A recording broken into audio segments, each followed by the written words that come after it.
उसने अपने दोस्त काले को 10 लाख रुपए दिए और कहा कि जाकर गंगा नदी के बांध के गार्ड को रिश्वत दे दो। फिर सब लकड़ी को पहाड़ी से नीचे नदी में फेंकने लगे। लकड़ी पहाड़ से लुढ़क कर नदी में गिरी।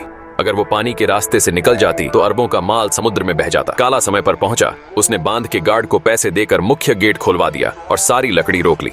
जब पुलिस पहुंची उन्होंने पूरा इलाका खंगाल मारा पर कुछ नहीं मिला। पुलिस इंस्पेक्टर जानता था कि पुष्पा तस्कर है, लेकिन उसके खिलाफ कोई सबूत नहीं था। अब तो पुष्पा हीरो बन चुका था। उसे कौआ की अंडरवर्ल्ड मीटिंग में बुलाया गया, जहां कौआ ने खुद उसका स्वागत किया। अब पुष्पा की तस्करी की दुनिया में एंट्री हो चुकी थी, लेकिन बाद में उसे पता चला कि कौआ ने रेयस भाइयों को 2 लाख रुपए प्रति टन के भाव दिए, जबकि बाकी तस्करों को 5 लाख रुपए प्रति टन मिल रहे थे। ये सुनकर पुष्पा का खून खौल उठा।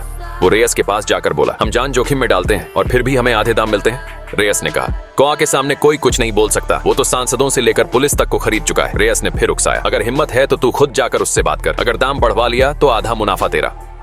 अगले दिन पुष्पा अकेले ही कौआ के आलीशान बंगले में गया। वो चाहता था कि लकड़ी का रेट 2 लाख से बढ़ाकर 5 लाख प्रति टन कर दिया जाए, लेकिन कौआ ने गुस्से में अपने साले से उसे मरवाने की कोशिश की। एक और व्यापारी ने जब कीमत बढ़ाने की मांग की थी, उसे वहीं गला काट कर मार दिया गया था। पुष्पा ने सब कुछ अपनी आंखों से देखा, फिर भी पीछे नहीं हटा।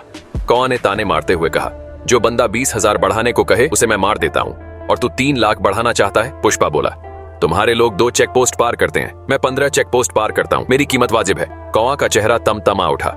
उसका साला पिस्तौल निकालने ही वाला था कि पुष्पा ने झपट कर उसका हाथ मोड़ दिया और सबको धूल चटा दी। इसके बाद पुष्पा ने कौआ के सामने ही उसका मोबाइल उठाया और उसके दुश्मन तस्कर को कॉल किया। मेरे पास चंदन की एक बेहतरीन खेप है, खरीदोगे क्या? कॉल पर ही सौदा तय हो गया। कौआ गुस्से से बौखला गया और उसकी नफरत अब सीधी जंग में बदल गई। उस रात पुष्पा और काला कौआ के सबसे बड़े दुश्मन से मिले और उसे चंदन की लकड़ी का नमूना दे दिया। सौदा पक्का समझो।